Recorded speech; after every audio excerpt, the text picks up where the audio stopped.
الله أكبر الله أكبر لا إله إلا الله.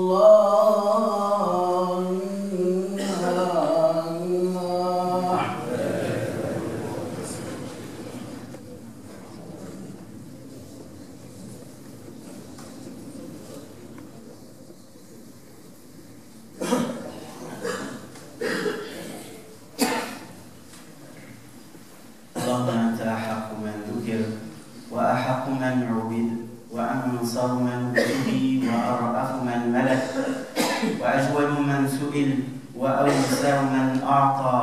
أنت الملك لا شريك لك والفرد لا ند لك. كل شيء هادئ إلا وجهك. لن تطاع إلا بإذنك ولن تعصى إلا بعلمك. تطاع فتشكر وتعصى فتغفر. أقرب شهيد وأدنى حفيظ. قلت دون النفوس وأخذت بالنواصي وكتبت الآثار ونسخت الآجال. القلوب لك مفضية والسر عندك علانية. الحلال ما أحللت والحرام ما حرمت والدين ما شرعت والأمر ما قضيت والخلق خلقك والعبد عبدك وأنت الله رؤوف رحيم. أشهد أن لا إله إلا الله وحده لا شريك له وأشهد أن محمدًا عبده ورسوله. أدى الأمانة وبلغ الرسالة ونصح الأمة وكشف الله به الغمة وجاهد في الله حق جهاده حتى أتاه اليقين. اللهم صل على سيدنا محمد النبي وأزواجه أمهات المؤمنين وذريته وأهل بيته كما صليت على آل سيدنا إبراهيم إنك حميد مجيد. اللهم عرفنا بحقه ورتبته واجمعنا به ومتعنا برؤيته وقربنا من حضرته وأسعدنا بمكالمته وارفع عنا العلائق والعوائق والحجاب وشنف سمعنا منه لذيذ الخطاب وهيئنا للتلقي منه وأهلنا للأخذ عنه واجعل صلاتنا عليه نورا فائضا مائحا عنا كل ظلمة وظلم وكل شك وشرك وإفك وغفلة برحمتك يا أرحم الراحمين.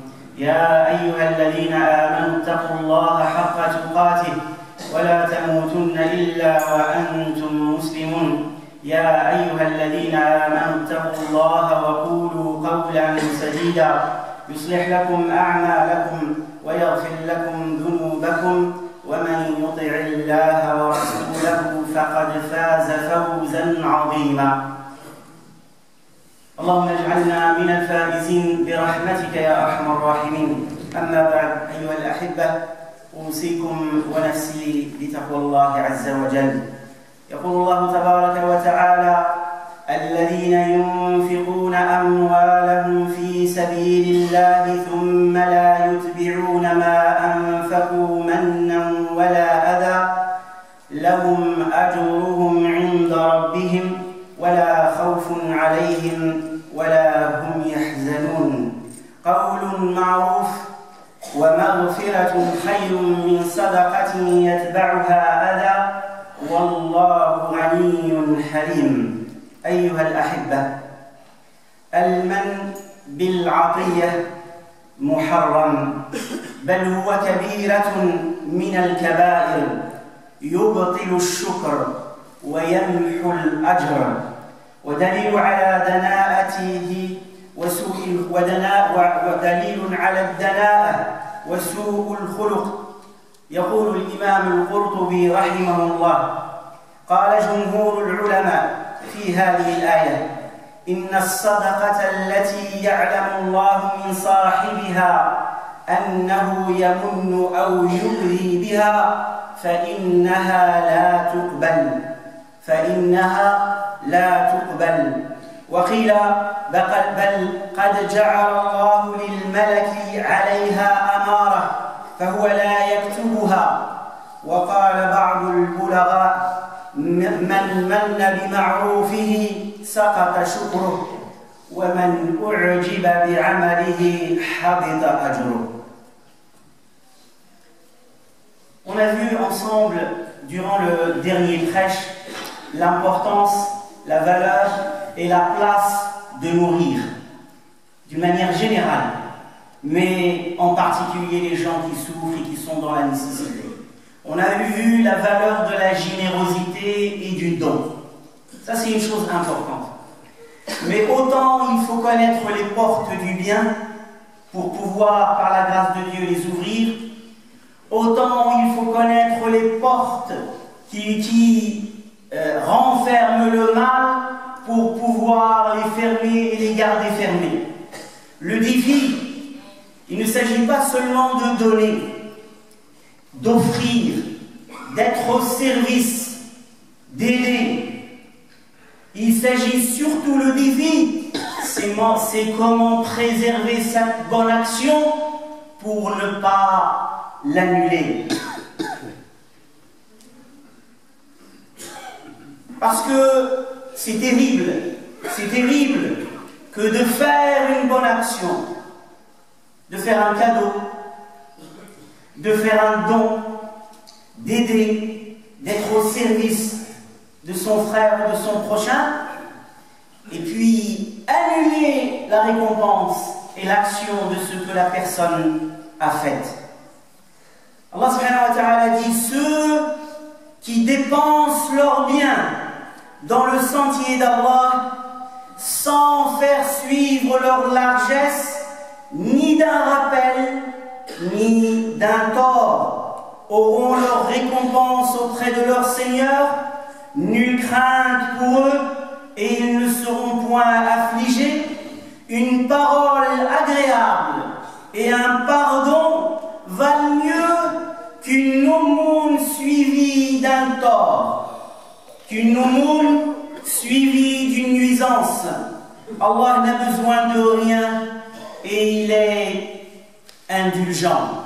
Ici, al-man qui est cité dans le Coran, ça signifie le fait de rappeler sans cesse une faveur. Quelqu'un, il vous rend une fois un service. À chaque fois qu'il vous rencontre, il vous rappelle. Tu te rappelles? Heureusement que j'étais là. Alhamdulillah, Dieu m'a permis. Eh bien, tu te souviens? Si quelqu'un il t'offre un cadeau, il te donne quelque chose, même si c'est quelque chose de modeste et de minime, chaque fois il le ressort, il le rappelle, que ce soit dans des bonnes occasions ou quand il est en colère. Il y a des gens qui participent dans la mosquée, fi sabilillah, qui donnent de l'argent, fi sabilillah, pour cette communauté, pour l'islam.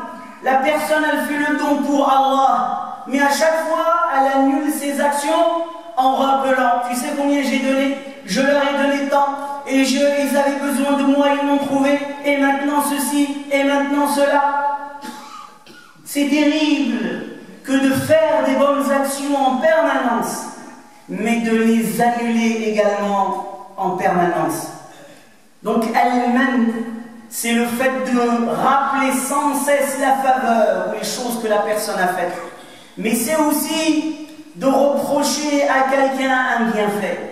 Et si on médite ça autour de nous, je vous assure qu'il y a énormément de personnes musulmanes qui tombent dans ce piège-là. Il suffit juste de tendre ses oreilles et d'écouter. Et il y a des personnes, des fois, à qui Dieu permet de donner des sommes extraordinaires pour des projets dans l'islam. La personne l'a donné pour Dieu. Et le jour où elle se met en colère pour quelque chose, se met à crier: j'ai donné tant, j'ai fait, j'ai donné de mon temps, j'ai donné tant d'argent pour ces gens et pour cette communauté, pour cette mosquée, pour ce projet. Cette pauvre personne ne s'imagine pas à quel point elle est en train de détruire et de brûler ces actions qu'elle a faites. Les savants sont unanimes que le man, c'est-à-dire une fois qu'on a fait un bien, on a rendu un service ou on a fait un don, de le suivre après du rappel et de le suivre d'une nuisance, de faire du mal à la personne, même par les mots, à la personne à qui on a rendu un service ou à qui on a fait un don. Les savants considèrent que c'est min al-kaba'ir, c'est un grand péché. C'est un grand péché. Il annule la reconnaissance et il annule la récompense. Mais c'est aussi un indicateur de la nature de cette personne. Ça signifie que cette personne, elle a une maladie à l'intérieur d'elle-même. Elle a un ego qui est présent, même quand c'est des bonnes actions. C'est l'ego qui agit, qui interagit.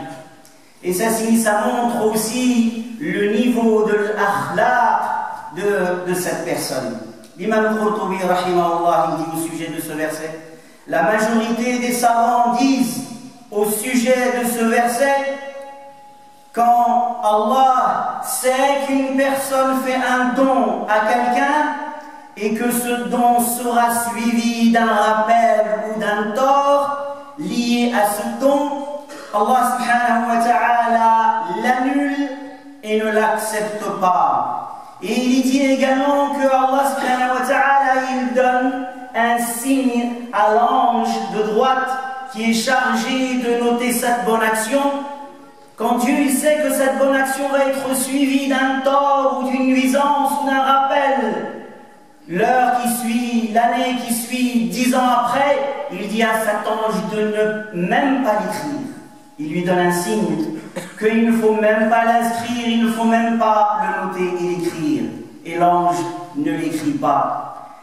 يقول الله تبارك وتعالى يا أيها الذين آمنوا لا تبطلوا صدقاتكم بالمن والأذى لا تبطلوا صدقاتكم بالمن والأذى كالذي ينفق ماله رئاء الناس ولا يؤمن بالله واليوم الآخر فمثله كمثل صفوان عليه تراب فأصابه وابل فتركه صلدا.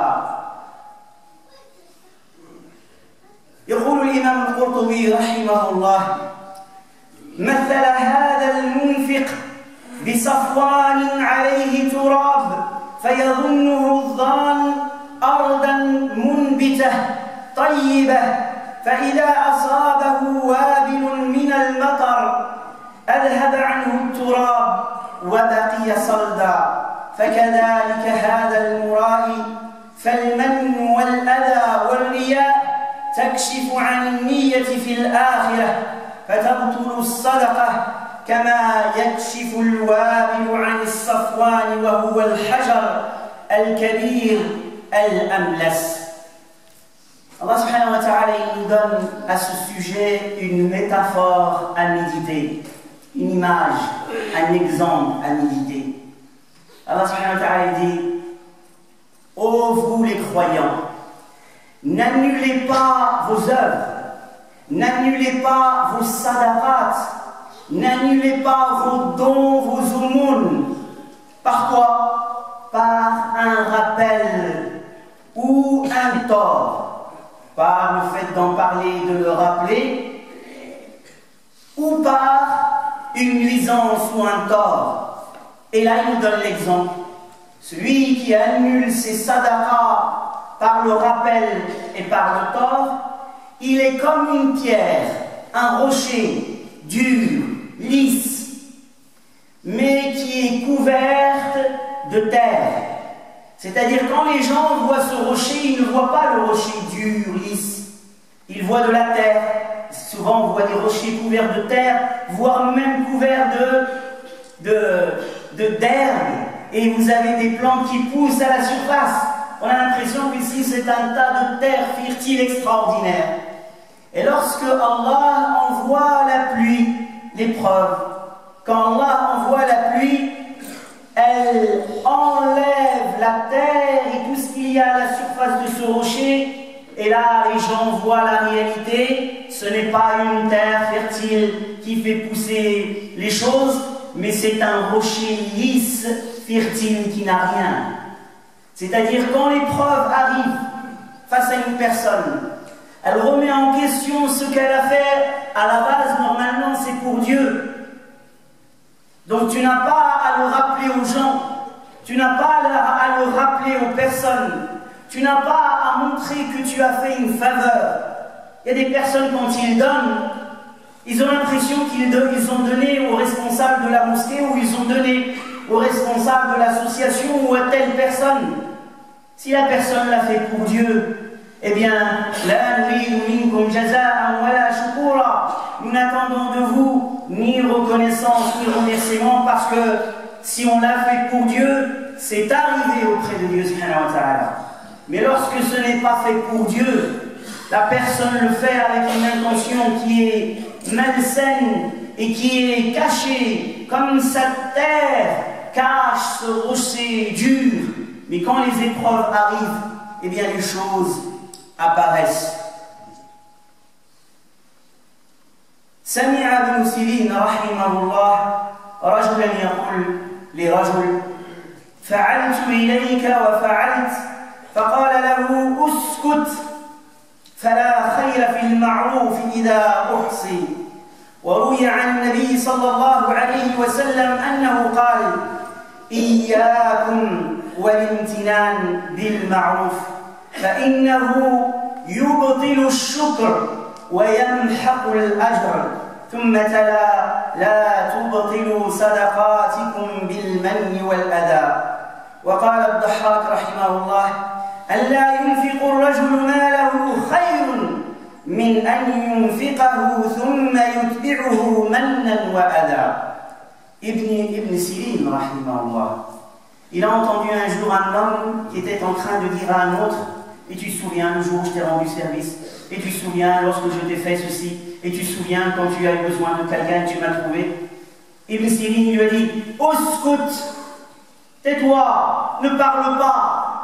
Ne sais-tu pas que le fait de rappeler un service, un don, un bienfait, et le rappeler ici pour se valoriser, eh bien, ça l'annule, ça l'annule. Nos parents, les gens, les personnes âgées, on a appris d'eux, on a entendu cette parole de sagesse de hikmah. If'al khayr wansah. Fais le bien et oublie-le. Fais le bien et oublie que tu as fait ce bien, pour ne pas en parler, pour ne pas le rappeler, pour ne pas l'annuler. Et l'ego, al-nafs, et Satan, il peut surveiller et être en veille pendant des années pour que la personne arrive un jour à annuler une action, un don, un service, un khayr qu'elle a fait il y a des années. Parce qu'il va le pousser à vouloir nuire ou en parler. Et le prophète sallallahu alayhi wa sallam, il dit: je vous mets en garde contre le fait de rappeler les bienfaits ou les dons que vous avez faits, parce que cela annule la reconnaissance et cela annule la récompense. Et il a cité le verset: La tubtilu sadaqatikum bil manni wal adha. N'annulez pas vos aumônes par un rappel ou par une nuisance. Ad-Dahhak rahimahullah, il dit: il vaut mieux pour une personne qu'elle ne donne pas de sadaqa, sadaqa, le don libre, on ne parle pas de zakat, zakat c'est une obligation.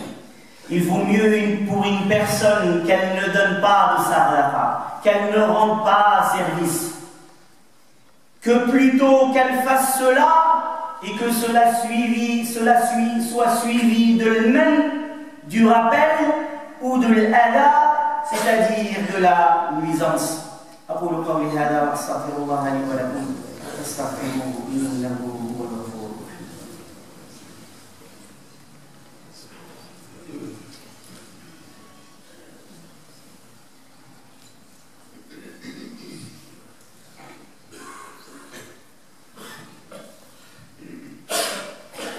الحمد لله حمدا كثيرا طيبا مباركا فيه، واشهد ان لا اله الا الله وحده لا شريك له، واشهد ان محمدا عبده ورسوله.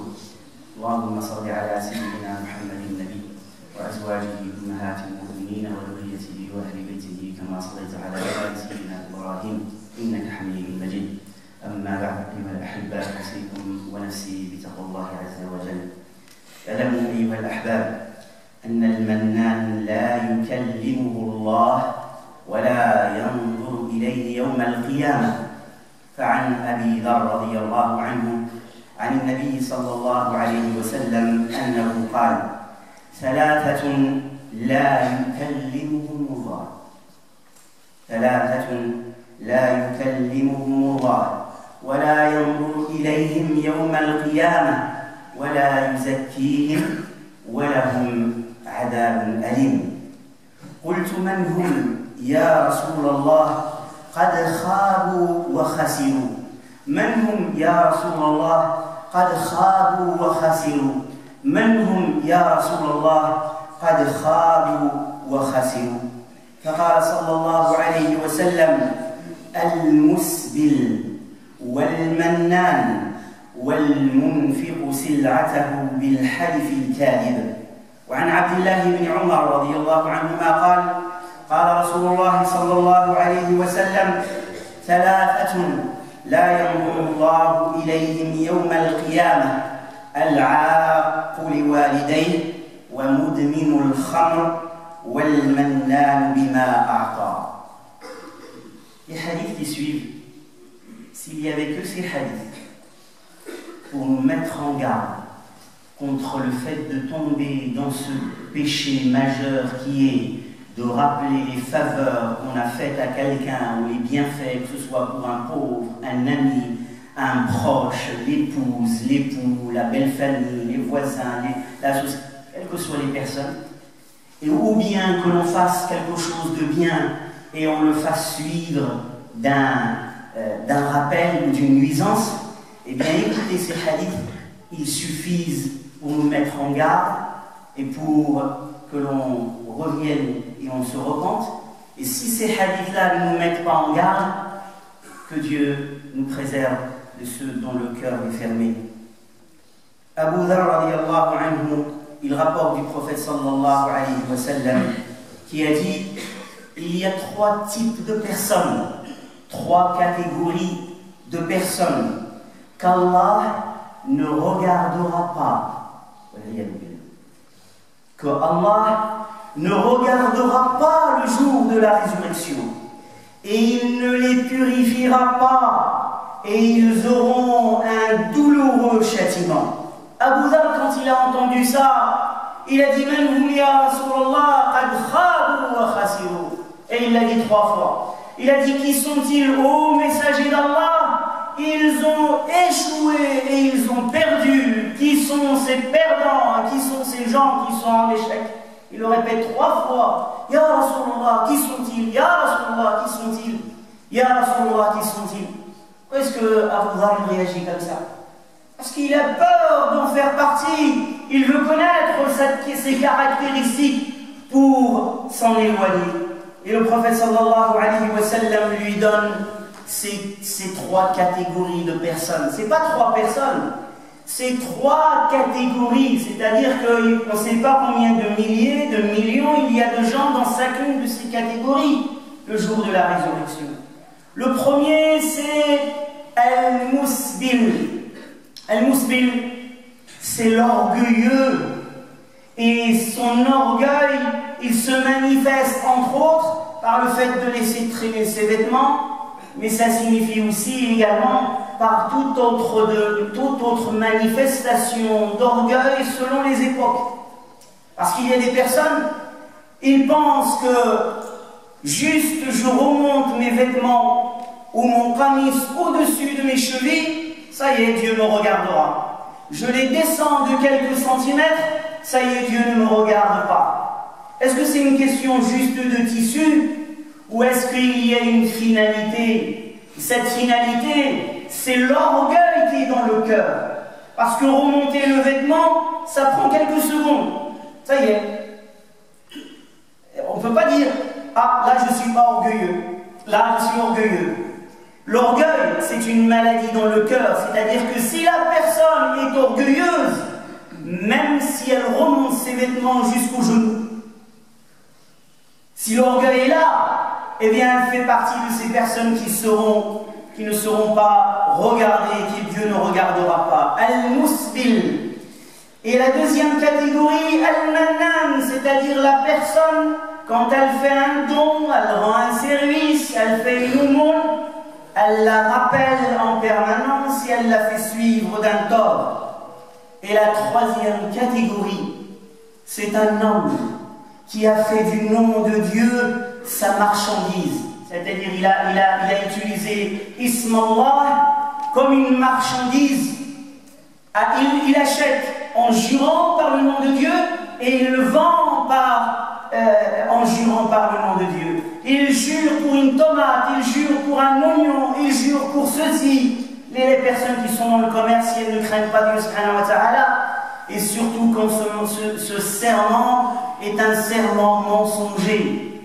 On utilise le nom de Dieu subhanahu wa ta'ala pour jurer en permanence et en plus pour mentir. Et le prophète sallallahu alayhi wa sallam, il dit également, il y a 3 types de personnes qu'Allah ne regardera pas le jour de la résurrection. Le premier, c'est celui qui fait du tort à ses parents. La personne, si elle ne corrige pas sa relation avec ses parents, si elle ne s'inscrit pas dans le fait de prendre soin de ses parents, et quand on dit prendre soin des parents, on ne parle pas des parents qui prennent soin de leurs enfants. Ça, c'est pas l'enfant qui prend soin de ses parents, c'est les parents qui sont dans l'ihsan avec leurs enfants. Il y a des parents, ils ont facilité l'obéissance à leurs enfants. C'est des parents d'une excellence extraordinaire. C'est eux qui facilitent les choses. Mais la vraie obéissance aux parents et le vrai soin apporté aux parents et le respect apporté aux parents, c'est quand un mal vient des parents, que tu ne réponds pas par le mal, que tu endures, que tu patientes, que tu réponds au mal par un bien, que tu invoques Dieu pour eux et que tu leur demandes pardon et que tu prennes soin d'eux, etc. Celui qui fait du tort à ses parents, Dieu ne le regardera pas le jour de la résurrection. La deuxième personne, c'est celui qui est addict à l'alcool, qui consomme l'alcool en permanence et qui ne se repent pas et qui continue à consommer l'alcool, et surtout s'il meurt dans sa situation sans se repentir. Et le troisième, c'est encore celui qui a fait un don et qui le fait suivre d'un rappel ou d'une nuisance. اعلموا أيها الأحباب أنه لا يدخل الجنة منان. فعن أبي سعيد الخدري رضي الله عنه قال قال رسول الله صلى الله عليه وسلم لا يدخل الجنة صاحب 5 مدمن خمر ولا مؤمن بسحر ولا قاطع رحم ولا كاهن ولا منان. وعن أبي أمامة رضي الله عنه قال قال رسول الله صلى الله عليه وسلم لا يدخل الجنة عاق ولا منان ولا مكذب بالقدر. وكانت عائشة رضي الله عنها إذا أرسلت إلى قوم بهدية تقول للرسول اصنع ما دعوا به لنا حتى ندعو لهم بمثل ما دعوا ويبقى أجرنا على الله. Dans un autre texte rapporté par Abu Sa'id al-Khudri, le professeur Sallam dit il y a 5 types de personnes qui ne rentreront pas au paradis. On a vu les conséquences de l'humain, ça annule l'action, ça annule la récompense, ça montre la prétention, l'orgueil, le mauvais comportement de la personne, etc. Et ici, c'est encore plus terrible, puisqu'il fait partie de ces 5 catégories qui ne rentreront pas au paradis. Le prophète sallallahu alayhi wa sallam dit ne rentreront pas au paradis ces 5 types de personnes. L'addict à l'alcool, celui qui croit à la sorcellerie. Ici, celui qui croit à la sorcellerie, ce n'est pas le fait de croire que la sorcellerie existe, parce que la magie existe, elle est citée dans le Coran, dans les hadiths authentiques du prophète sallallahu alayhi wa sallam. C'est quelque chose qui est une réalité. Mais c'est le fait de croire dans l'effet de la sorcellerie, son utilisation, son apprentissage, et le fait d'aller voir ses sorciers. Celui qui rompt les liens du sang n'entrera pas au paradis. Celui qui pratique la divination, la voyance, la divination, Et le cinquième, Aïcha radiallahu anha, ils avaient peur de cela. Notre mère Aïcha radiallahu anha, quand elle faisait un don ou un cadeau pour une personne, et quand on envoyait une personne pour transmettre ce don ou ce cadeau, elle disait, écoute l'invocation qu'il fera s'il fait une invocation. Comme ça, nous allons lui faire la même invocation et que notre action, elle reste pour Dieu subhanahu wa ta'ala. Pourquoi? Parce qu'il y a des personnes, ils font une sadaqa et ils attendent que le pauvre se lève, se met de garde à vous et disent que tu es beau, que tu es généreux. Et s'il ne le fait pas, il regarde, il sait, je ne lui donnerai plus celui-là. Il n'a même pas dit merci. Il n'a même pas remercié. Il n'a même pas... Et ça, on peut le faire au sein de sa famille. Un homme à qui le prophète sallallahu alayhi wa sallam et Shar' lui a imposé de dépenser pour sa famille. L'homme est responsable des dépenses de sa famille, de son épouse, de ses enfants. Quand il fait cela, il le fait pour Dieu. Il n'a pas sans cesse à rappeler. J'ai payé telle facture, je vous ai fait ceci, je fais cela, et il rappelle.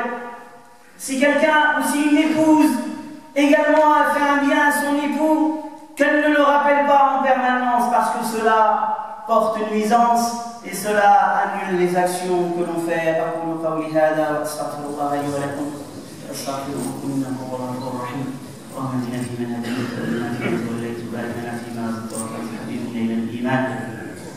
وزين في قلوبنا وكره الينا الكفر والفسوق والعصيان واجعلنا من الراشدين ومع الراشدين برحمتك يا ارحم الراحمين. اللهم استعملنا فيما يرضيك ويعزك بنا برحمتك يا ارحم الراحمين. اللهم ارحمنا وارحم والدينا وارحم من علمنا وارحم من سبقنا بالايمان ولا تجعل في قلوبنا غلا للذين امنوا برحمتك يا ارحم الراحمين. اللهم لك كل هذه الامه وليا ونصيرا ومؤيدها وانصرها واستخلفها برحمتك يا ارحم الراحمين. هنا بعض الاخوات يطلبن الدعاء. Il y a des sœurs qui demandent des invocations, des personnes qui sont malades, des personnes qui ont besoin que Dieu subhanahu wa ta'ala réalise ce qu'ils demandent, etc. أسأل الله العظيم رب العرش العظيم أن يشفي مرضانا، اللهم اشف مرضانا، اللهم اشف مرضانا وعافي مبتلانا، اللهم اقض حوائجهم، اللهم اقض حوائجهم، اللهم كن لهم ناصرا، اللهم وفقهم لما تحب وترضى، اللهم استعملهم في رضاك برحمتك يا أرحم الراحمين، برحمتك يا أرحم الراحمين. وصلى الله وسلم على سيدنا محمد وعلى آله وصحبه وسلم تسليما. أيها الأحباب، ابتداء من 12 إن شاء الله ديسمبر كل يوم الأربعاء يكون إن شاء الله المسجد ينظم دورة في تلاوة القرآن في التجويد، أحكام التجويد مع الشيخ حيدر. La mosquée organise à partir du 12 décembre chaque mercredi des séminaires sur la lecture du Coran, les règles de lecture du Coran avec Cheikh Haïdar tous les mercredis, et ça concerne les adultes, ça concerne les sœurs et les frères parmi les adultes.